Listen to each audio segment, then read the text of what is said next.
Welcome to the CultureLab. I'm your host, Aga Bayer. This podcast helps you turn your company culture into rocket fuel for meaningful growth.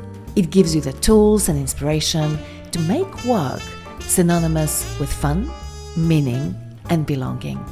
This is where we explore how to cultivate remarkable cultures that scale and evolve as our businesses grow and the world keeps on changing.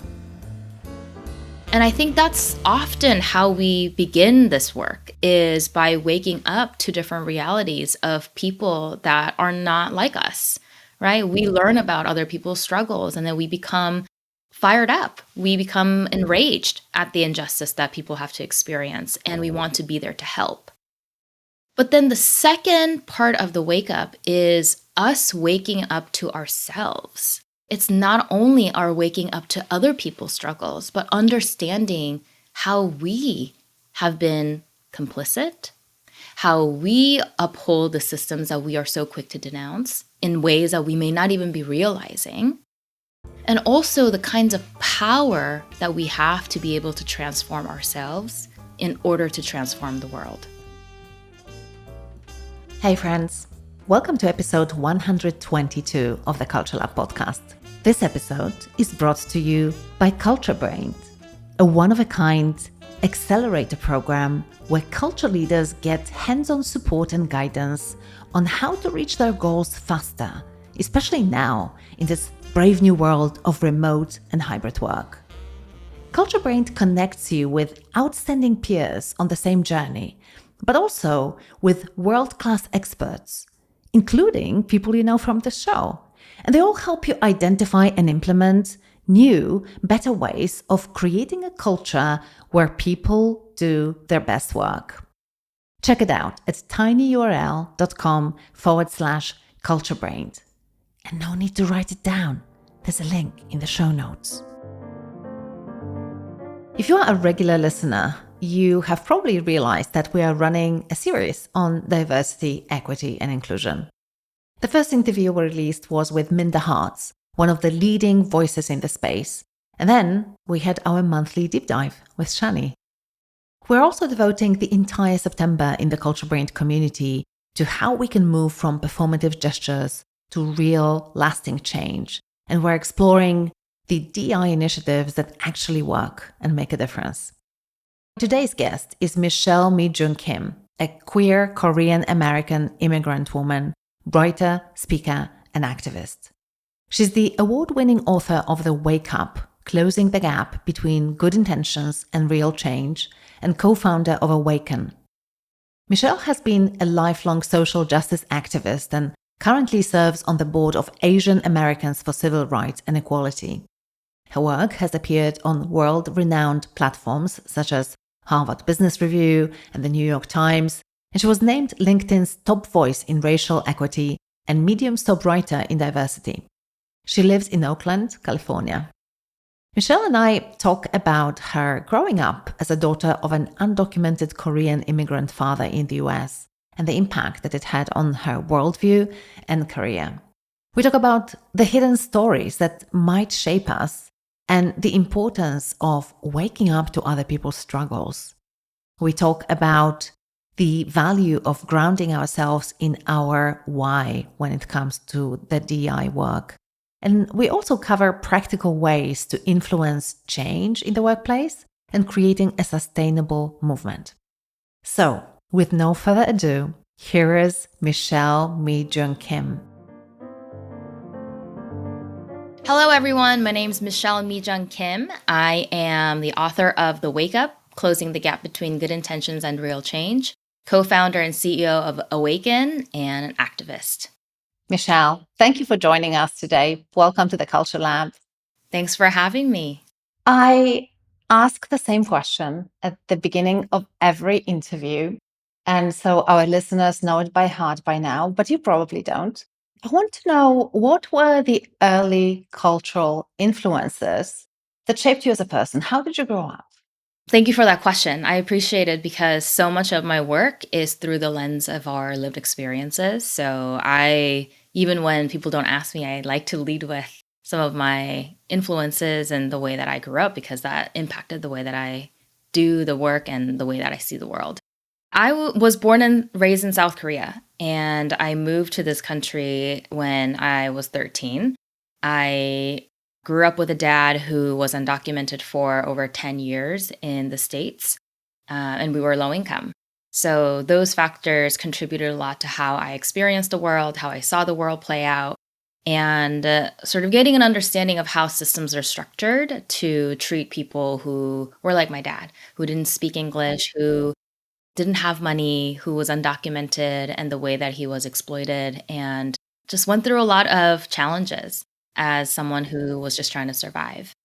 And I came out as being queer and bisexual when I was in high school, which was the beginning of my politicization journey. I was a very passionate youth activist. I caused what John Lewis would call good trouble, getting called into the principal's office for staging demonstrations, getting calls from parents, what's going on campus. And I think because of my grandfather's teachings, who was a philosopher as well as a civil rights activist in Korea, justice was always a value of mine that felt innately driving for me. And so when I came out as queer and saw the injustices that my community was facing, I felt called to act. And I was a youth activist all throughout high school and even in college. I was a grassroots organizer in college, started my own student organization, and I decided to do a complete 180 after I graduated from college. I decided to go into the field of management consulting. And I did that. I see a curious face on your expression. I did that because I needed money. And that is my frankest, honest answer. I needed Thank you money for that. I needed money to bring my mom over here because we had been separated for a decade. And if you know anything about the US immigration system, it is arduous, it is expensive, and I needed to be able to support my mom financially. So I went into corporate America as a grassroots activist, and I felt so much cognitive dissonance when I saw the way that people were talking about this field of diversity and inclusion.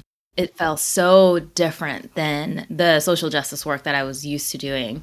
It felt so devoid of social justice values, and it was often very surface level, whitewashed, and often white led. So after spending years in corporate America as well as tech, I decided to leave the industry and start my own company called Awaken, where the work would be led by people of color, queer people, people living on the margins who, through their lived experiences, really understand the challenges and the traumas of systemic oppression that happens in and outside of the workplace.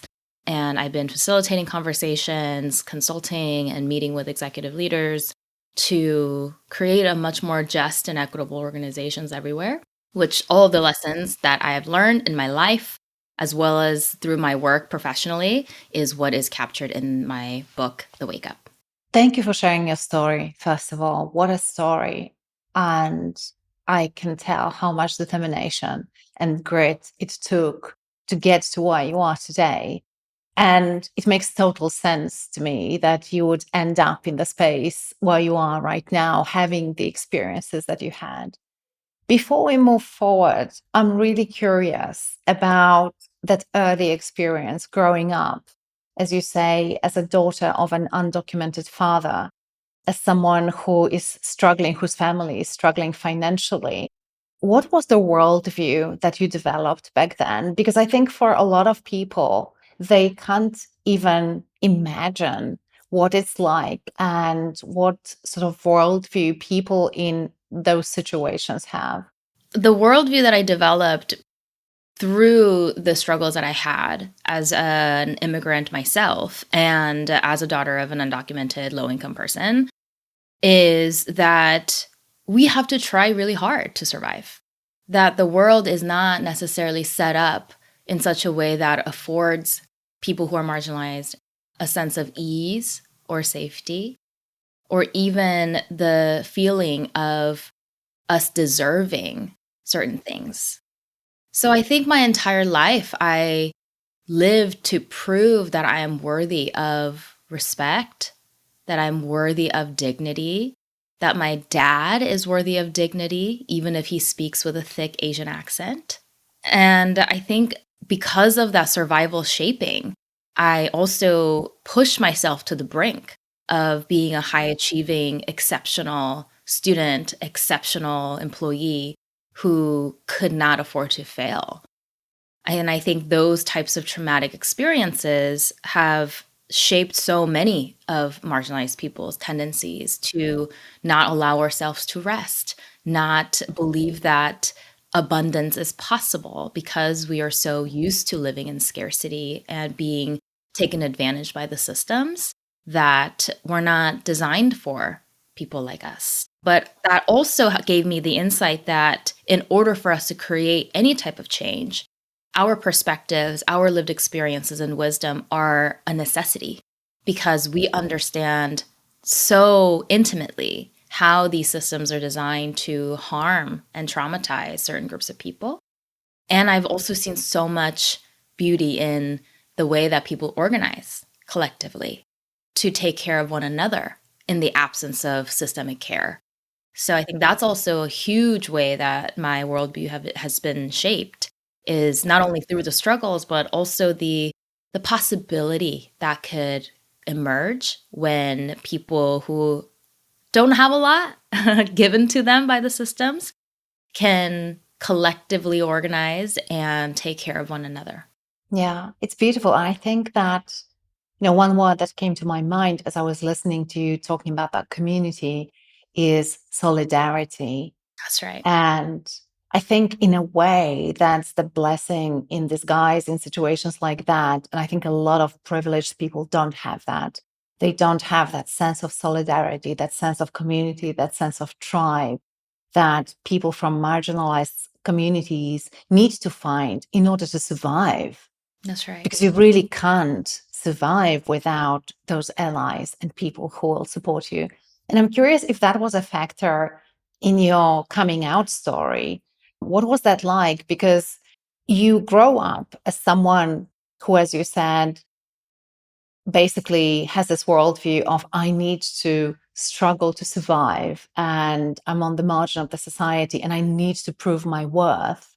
And then there is a second thing that is emerging in your life that you probably were aware of is going to further challenge you in the society that we live in. What was that decision like in terms of do I come out?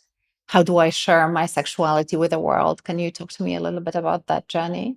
Yeah. Oh my goodness. And I was a teenager, so life was already confusing. I remember very vividly having my first crush on a girl and being so confused. I thought I was only attracted to men. And of course, I was an ally to the LGBTQ community, but I remember feeling all the feelings towards a woman. And I was so confused, and I didn't have the language or the permission to explore, I feel, because society wants you to check boxes very quickly and know who you are.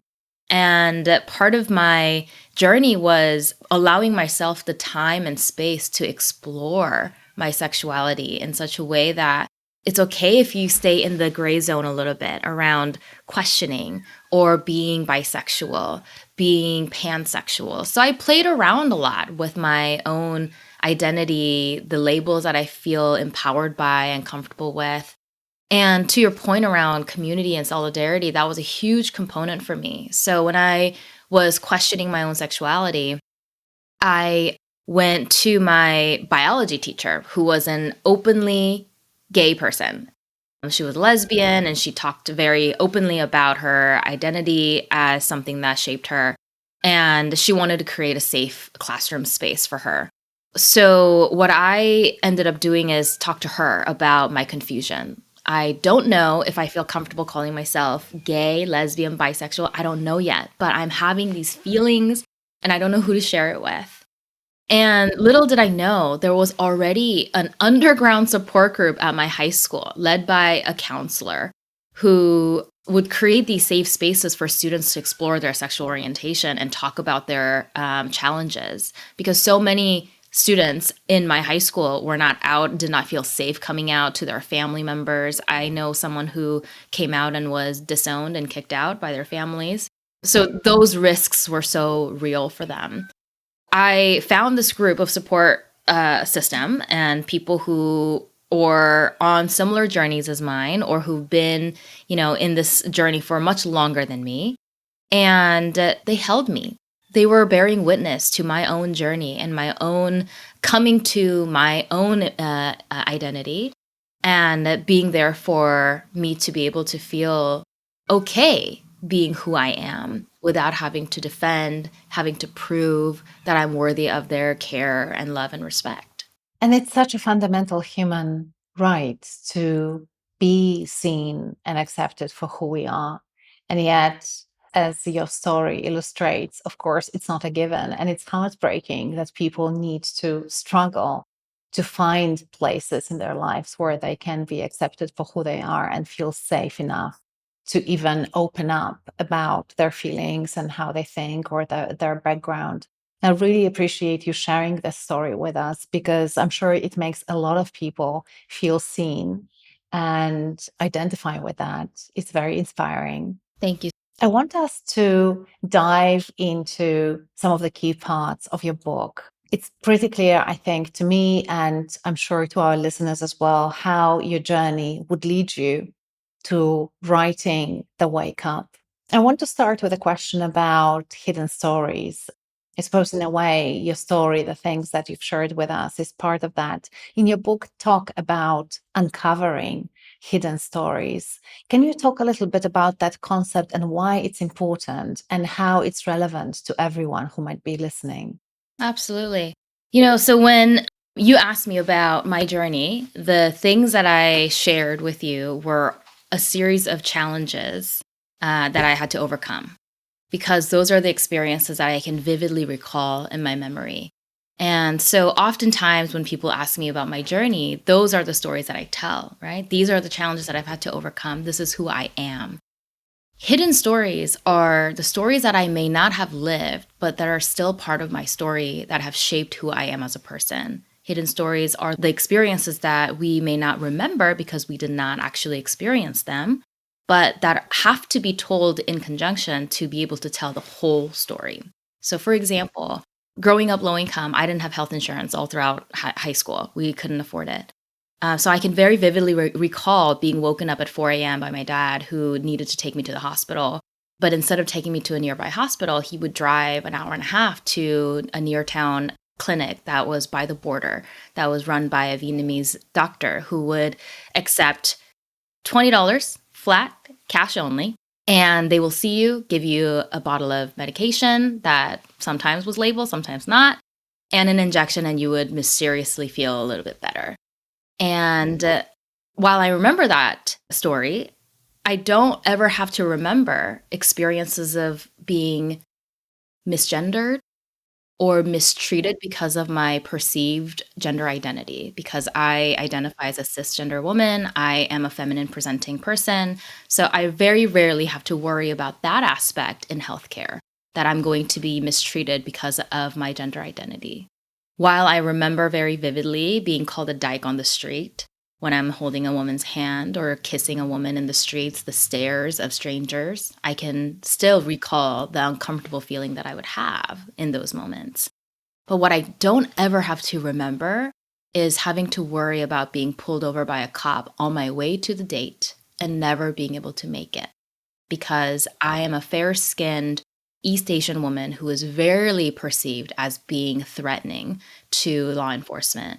And I never have to worry to the extent that Black people do, or darker skinned people do, or Muslim people do, the fear that they live with in terms of being face to face with law enforcement. So these are such juxtaposed stories of my life that even though I didn't live these experiences, I have to be honest about the challenges that I didn't have to struggle with, because those are part of my whole story and narrative too.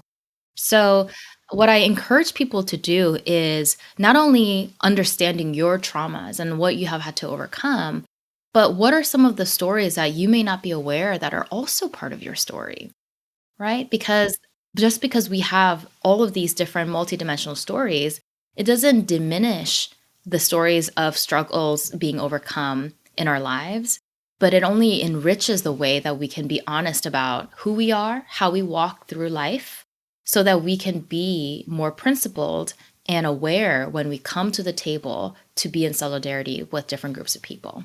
Yeah, that's so important. And I think that for some of us, it's some of these hidden stories are truly entirely hidden. They are not even on our radar. That's right. And so I think it takes a lot of intention and curiosity and humility to put yourself in a position where you can start seeing these stories around you. And the next step for me, and I think it's so important what you talk about, is integrating that as part of your experience as someone who is a part of the society that has individuals who face the struggles that were never your struggles. Mm-hmm. Mm-hmm. So thank you for sharing that. I want to dive into a few concepts from the Wake Up. But before we start talking about the guiding principles and the concepts, I think probably an interesting question to ask is why the title? Why the Wake Up?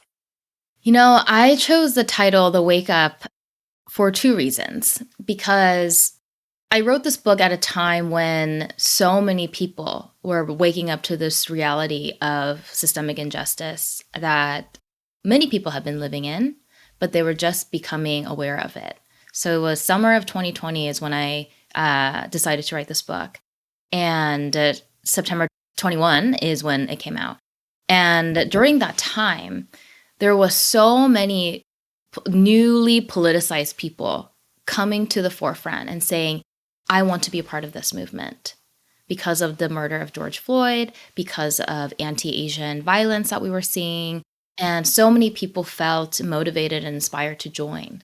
And I think that's often how we begin this work is by waking up to different realities of people that are not like us, right? We learn about other people's struggles and then we become fired up. We become enraged at the injustice that people have to experience and we want to be there to help. Mm. But then the second part of the wake up is us waking up to ourselves. It's not only our waking up to other people's struggles, but understanding how we have been complicit, how we uphold the systems that we are so quick to denounce in ways that we may not even be realizing, and also the kinds of power that we have to be able to transform ourselves in order to transform the world. So these layered waking up that we do, right? The waking up to other people's struggles, but also the waking up to ourselves are such integral parts of how we come to this work of diversity, equity, and inclusion or social justice, however you want to call it. But this is a part of our waking up to our collective humanity to be able to create a world that is far better and liberatory than the one that we have currently. Yeah, and it's such an important point. Always find that in this conversation about diversity, equity, inclusion, justice, it's always so important to emphasize that when we talk about equity, when we talk about justice, we are really not talking about taking things away from people. We are talking about expanding the table or enlarging the pie, right? And making the world better for everyone, as you said. And I can only imagine that part of the resistance to change is that people who live a privileged life today would be resistant because they are afraid that they might lose something to someone. But I'm curious, and you are way deeper into this topic than I am. What are other obstacles that stand in the way? Why are people, large groups in the society, still very hesitant and resistant to the idea of creating that better world that serves more people in a just way? I think you touched on one of the major challenges, which is the idea of losing something in order to fight for something that feels sometimes very theoretical, sometimes it feels fluffy. And I think without really interrogating why this work is important to each of us, it'd be difficult for people to commit to actually trading off anything that may be meaningful. And I want to be really honest, as I do in the book, that there are trade offs. There will be times when we are asked to trade off something that feels hard to give up. And the question is, what are we actually willing to give up to be in alignment with our values? Because sometimes diversity work is marketed as this fun and colorful and beautiful outcome that we see on people's career pages, stock photos of a lot of different kinds of people smiling together. And while that can be a component of it, the work of actually undoing centuries of systemic oppression is going to ask each of us what we're willing to give up in order to make that future happen. And this is a conversation that I have often with executives that are the most difficult. It's around those trade offs. And I ask people to be really honest about what it is that they're willing to trade off in order to stay in alignment with their commitment to their employees, with their stakeholders, that diversity, equity, inclusion is indeed a priority and a value of the organization. Because so often what we see is marketing slogans and publicly thrown words of promise that are not kept, that end up creating a culture of cynicism and disappointment and broken promises. And so this lack of accountability, I think, is a huge deterrent to us being able to move together. And those trade offs that we talk about could be anything from, are you willing to give your time to really thinking about these issues? Are you willing to risk your social standing? Because there are a lot of people, like you said, who may not like the fact that you're talking about issues that are impacting marginalized people. Are you willing to risk money and resources? Are you willing to slow down on your hiring so that you can build an actual pipeline of qualified people who are from underrepresented groups? There are so many trade-offs that we make on a day-to-day basis and as a business leader. And the same thing applies to creating a more just world. I really appreciate you being real about this because I agree. I think that because a lot of us want to encourage others to embrace this idea, we oversell it without being realistic about it.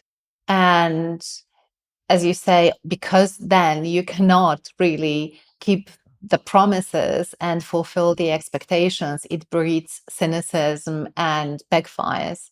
And I guess that that's why in your book, one of the principles that you talk about is grounding. And you say it's really important to start with grounding, which, if I understand it correctly, is really zooming into our own why. Why am I committed to social justice? What's my personal reason? Can you speak to that a little bit?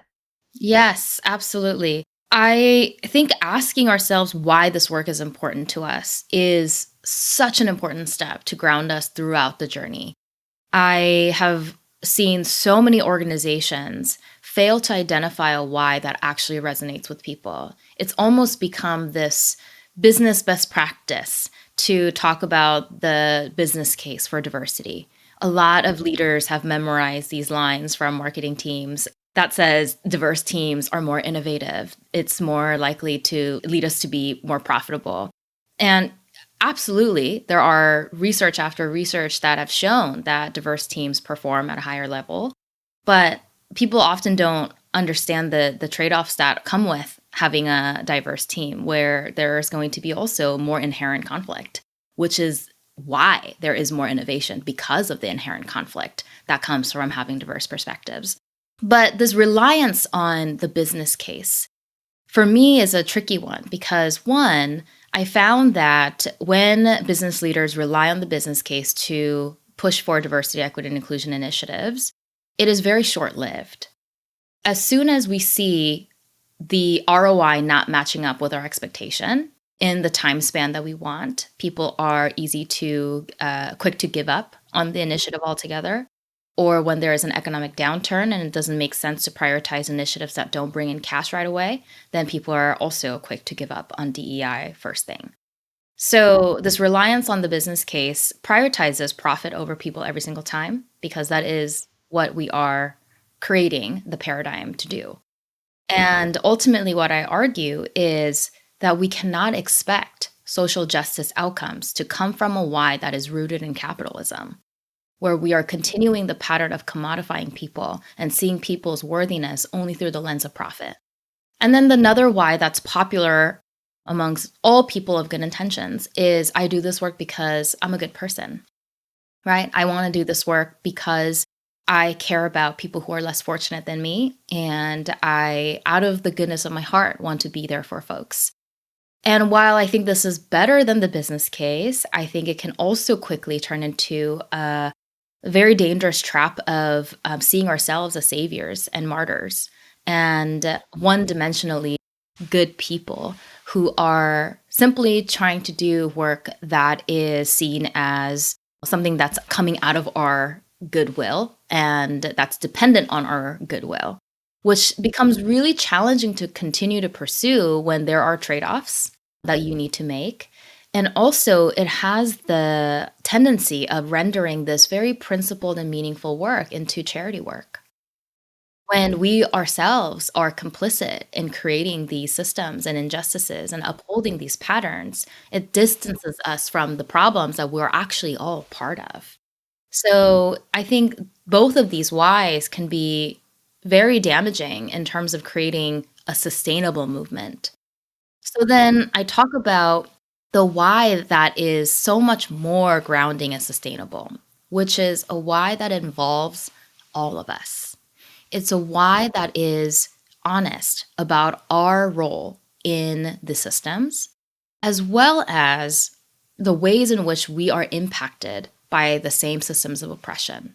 I always say that I want men to want to do this work, not only because they care about the women in their lives, right? When men fight against sexism, I want them to do it not only because they care about the women in their lives, but also because they understand that the patriarchy and misogyny and sexism are the same sources that are barring them from being vulnerable, them from being able to stay at home with their kids without penalty. I want cisgender people to want to fight for trans people, not only because they care about their trans friends and nephews and coworkers, but because they understand that the gender binary is robbing cisgender people of their freedom to express themselves and to be fully who they are. And lastly, I want white people to want to fight against racism, not only because they care about their people of color friends and colleagues, but because they understand that white supremacy is robbing white people of their humanity too. That's so important. So when we start to unpack these deeper whys, then we get to be a part of the movement as so much grounded people who can see that I am not only fighting for other people, I am fighting to reclaim my humanity. Yeah, it's beautiful. And I think I can only imagine why it resonates, this message, why it resonates with so many people. Because once you bring it to that level of our shared humanity, it makes total sense. And I think everyone can say, yes, that's what I want. That's something that I can support genuinely, because I truly believe that it's important, but also I can see what's in it for me. And I think whilst as humans, we are absolutely capable of beautiful acts of compassion and selflessness, we're also quite selfish. And I love the fact that your approach speaks to human nature and addresses that need for us to see something in it for us as well, if we are a part of a group that is privileged. That's really beautiful and really important to talk about. I also want to talk about how do we show up and how do we move together forward with clarity. because, of course, conceptually, it's logical and rational and desirable. But the systems through which we need to move and the complexity of the situations that we're being faced with is truly great. And so I'd really appreciate if you could share with us a little bit, how can we show up and how do we move together to humanity and community? When I talk about the work of creating change and transformation in the world, I'm looking at four distinct layers of change happening all simultaneously all the time. It starts with the personal, then moves to the interpersonal, then organizational, and then systemic. And these four layers have to always be top of mind for all of us, because whatever systemic change that we want to see at the macro level, we need to also see at the micro personal level. In terms of the organizational change, this is the way that I look at how not only is it important for us to change policies at the organizational level so that we have those systems of accountability in place, but it's also just as important for us to be able to transform and change the way that people act with one another at the personal and interpersonal level, because that's how people, especially marginalized people, that's how they will experience the change that the policies are purporting to create. It's really fascinating to me that we've arrived at a similar way of looking at change, because my research and my focus is on cultivating a thriving culture within an organization. And through my research, I've identified three pillars that emerged as something that supports a healthy culture in all organizations that I've researched. And that's exactly the thing that I have identified as well, that there is the personal, individual level where certain things are extremely important. Then there is interpersonal, and finally, the organizational one. And of course, the systemic as well. And I think it's so important to talk about this because it's easy. I don't know, Michelle, if you hear this as well, but it's easy for people to fall into, well, there's nothing that I can do, right? It's really the CEO's job. I can't influence our hiring process and take bias out of it. Or, I can't really influence the reward system and help to equalize the pay gap, et cetera, et cetera. But that's a lame excuse, isn't it? Well, I think that there are levels to the kind of change that we need to see, and the understanding of different power dynamics that exist that can create different types of influences. While someone who is not at a senior level position may not have the positional power to wave their wand and say, these are the equitable policies we're going to instill tomorrow, there's still so much that they can do in their own immediate spheres of influence. And with that understanding of power, also the burden of creating those systems change lie with people with executive power. And so I think there are so many different types of change that we can create depending on where we are. And this is where I talk about how we each have to map out our own front line, where the battle is happening. Whether it is you with your coworkers, with your family, with your neighbors, with your places of worship, there are so many ways that we can influence change. And it depends on what kind of power that we have to be able to enact certain types of change. But there is always going to be something we can do in our immediate sphere of influence that we can take responsibility for and take seriously, because everything will map to one another in the end to create that broader change that we're seeking. Can you give us a few examples of very practical things that our listeners can do to contribute to a more equitable workplace or more inclusive workplace, even if they have zero formal power? So they're the lowest level of hierarchy, and it seems like they have very little control over what's happening in their company. Yes.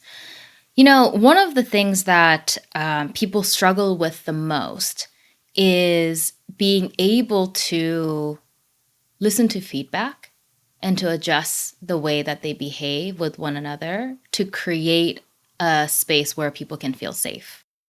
In lieu of policy changes, where we find refuge and where we find those moments of being seen and being respected and worthy are in our relationships. And in the workplace, it's the same. A lot of marginalized people tell me that, yeah, our company has this great marketing slogan about diversity, equity, and inclusion, but it doesn't matter because all of my coworkers commit microaggressions on a daily basis. And when I try to give them feedback, they get defensive and they talk about how good of a person they are. Or, yeah, we have this mandate, we went to a diversity training, but my manager scoffs at it after. And they won't really care about the kinds of experiences that I'm having. And so I think that the daily lived experiences of so many people is that there is a gap between what people intend to do versus the impact that they're having on the people who they're saying they want to be in solidarity with. And one of the most basic things that we can start to do within ourselves is to abandon this idea of us being a good person, which is a controversial topic. I've gotten pushbacks from people who say, but I am a good person. What do you mean I need to abandon this identity? I am a good person. But one of the characteristics of white supremacy culture is binary thinking. It's always either or. It has to be black or white. Either you're a racist or you're not. Either you're sexist or you're not. And this binary way of thinking of good, bad people have rendered us incapable of seeing ourselves as being multidimensional. That even though we may want to be good people, we are capable of causing harm at any moment. And it closes us off to very valuable feedback around how we may be enacting microaggressions or harm in any given moment. So where we can start is, one, interrogate your why, really understand why you're doing this, why this is important to you, and who you want to be in this world. And secondly, can you abandon the idea of you fitting into a binary category and allow yourselves, give yourself to the permission to be multidimensional, to be messy, to be confused, to be in conversation with people so that you can grow and tap into your innate capability of being able to transform yourselves and to be able to repair harm when that's been caused, and also to be able to practice forgiveness with yourself, to abandon the sense of shame that comes with making mistakes so that we can create a culture of accountability one brick at a time. And, the practical stuff that, we can go into all the time is creating different policies and practices and protocols. And that's what people crave, right? People always ask me for, okay, I get this is important. Just tell me what to do. And give me the list of things that I can check off right now so that I can say, I've done my part. But I think that those checklist items, we can create them wherever we are, depending on our situation. Right? So whether you are a hiring manager looking at inclusive hiring practices, or whether you are a product manager trying to develop products that are more accessible and designed with marginalized people in mind, there are so many ways that we can apply these concepts to creating those to-do lists, right? How do we design with marginalized people in mind? Not only with them in mind, but with them in seats of power to drive change themselves. Because so often what I see organizations doing is getting the input from marginalized people, but rarely putting them in positions of power where they can actually lead and enact change in meaningful ways. So in our conversation alone, there have been so many practical strategies that we just discussed, right? Whether it is, can we agree on very real trade-offs? Can we list them? Can we list the dollar amount? Can we list the time commitment? Can we list the very real challenges that's going to be along this journey, and commit to prioritizing which ones we're willing or unwilling, because honesty is helpful either way, to trade off in order for us to achieve this goal that we have together. And I think these are the practices that we are missing in the workplace right now, is having these conversations that are uncomfortable, being real and honest about how messy this work can be and how contradictory this work can feel, but allowing ourselves that space for honesty so we can look directly at the issues and have a very frank conversation about how we move together so that we can do this with honesty, clarity, and trust. I think it's really, really important for all of us to accept that it is not going to be comfortable, and that's okay. Because again, I think in our attempt to we are binary here as well. So we think it's either going to be pleasant or uncomfortable. And we tend to lean, of course, to situations that are easy and pleasant and avoid the uncomfortable stuff. But as you say, if you are truly committed to your why, then what needs to come with it is that willingness to put yourself out of your comfort zone and not expect actually that it's going to be easy and find a hack or a shortcut or, a way of doing it in a completely painless, comfortable, fluffy, nice and warm way.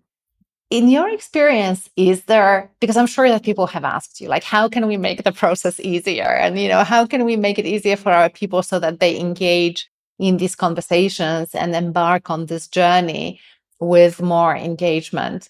Is there a hack? Is there a shortcut? Is there a way to make that easier, or it's not even the point?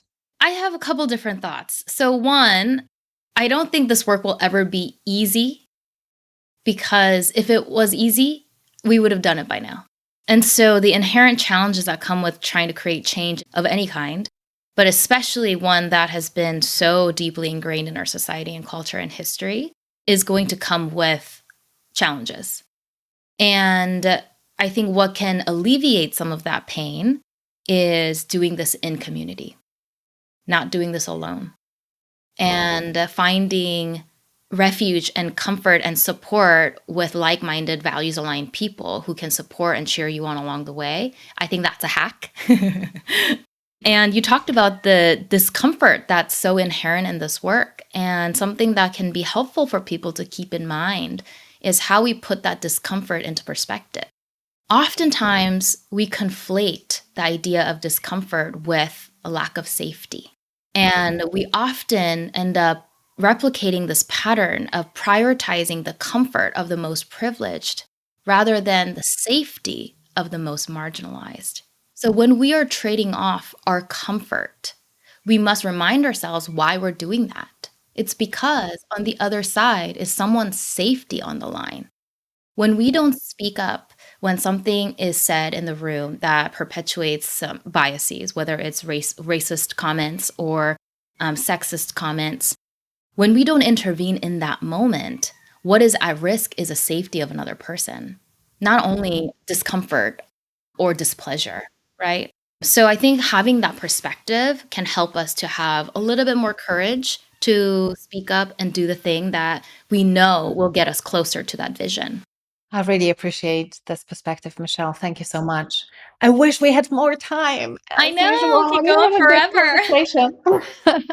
I want to be respectful of your time. So let's shift gears and move to the rapid fire questions. All right, let's go. Okay, let's go. So question number one.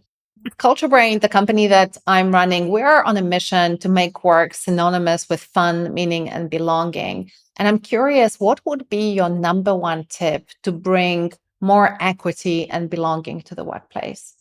Number one tip would be to understand the deeper why at the personal and organizational level on why equitable workplace is important to all of you.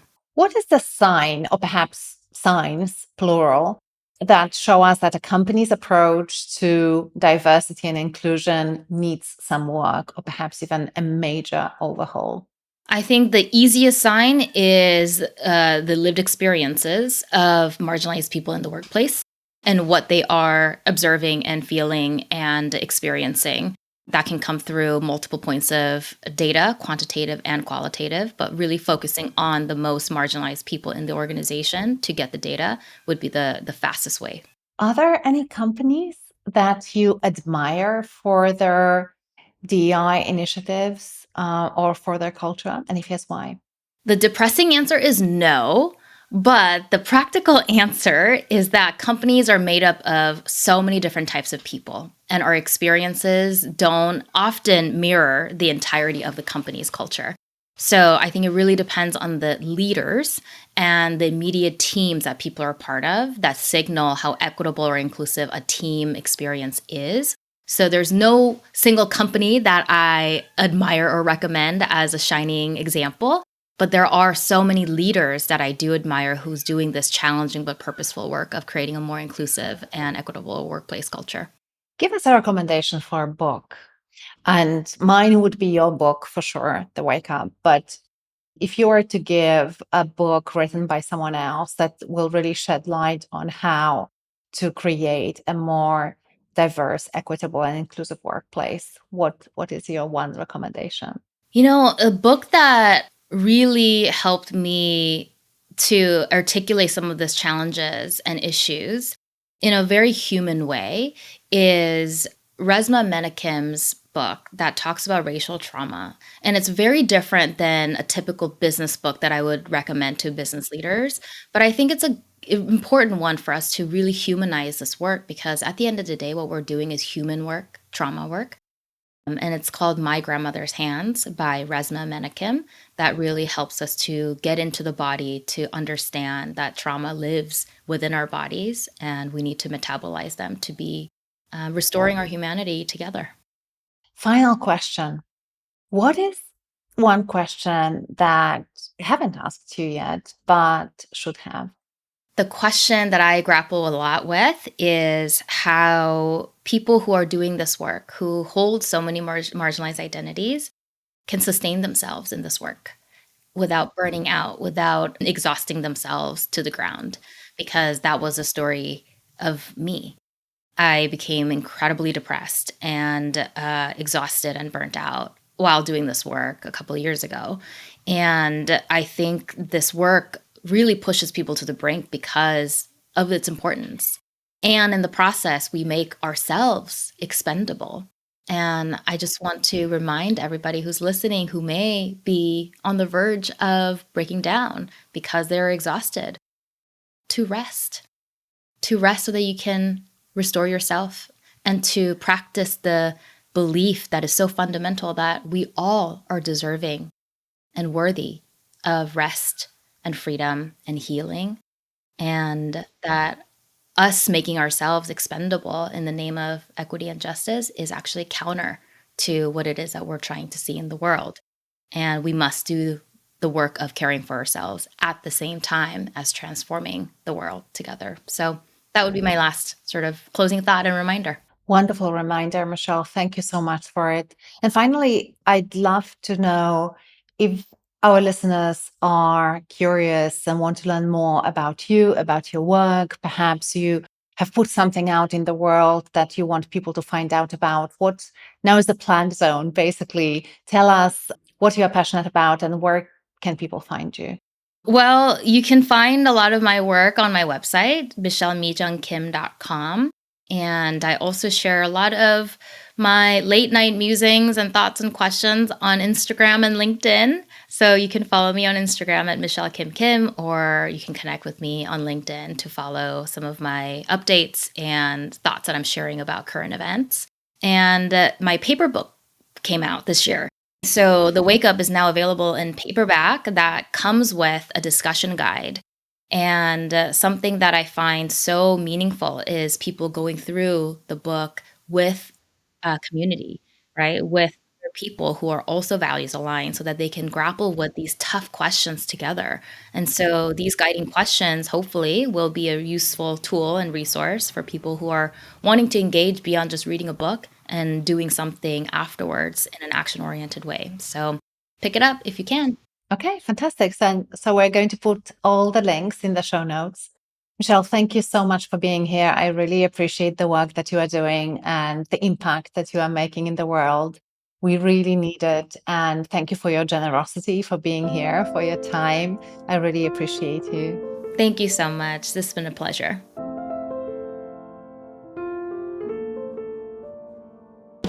I'm Aga Bayer, the creator and host of the CultureLab podcast. And this is the CultureLab team.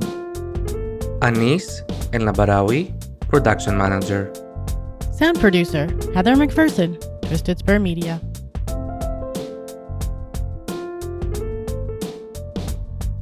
Thank you for spending your time with Michelle and me on this episode of the CultureLab podcast.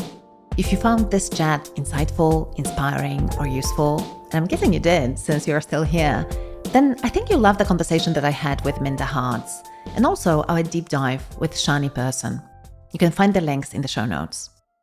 And if you haven't already, go ahead and hit the follow button on the CultureLab podcast in your favorite listening app. And if you could do me a solid, take a few seconds to share this episode. Could be on social media, a text, an email, or even just with one person. Just copy the link from your app and send it to a friend, someone who's keen on finding fresh, practical ways to foster an awesome company culture.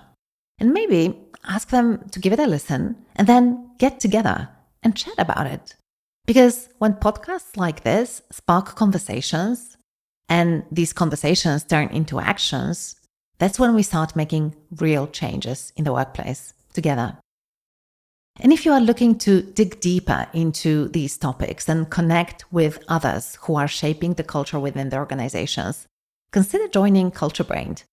It's our unique culture accelerator program and a global community that is all about shaping the future of work. To find out more, head over to tinyurl.com/CultureBrained. And again, the link is in the show notes. Thanks again for tuning in. If you want to get free resources on cultivating a remarkable, powerful, and authentic company culture, especially in a business that scales, type this into your browser: agabayer.com/resources.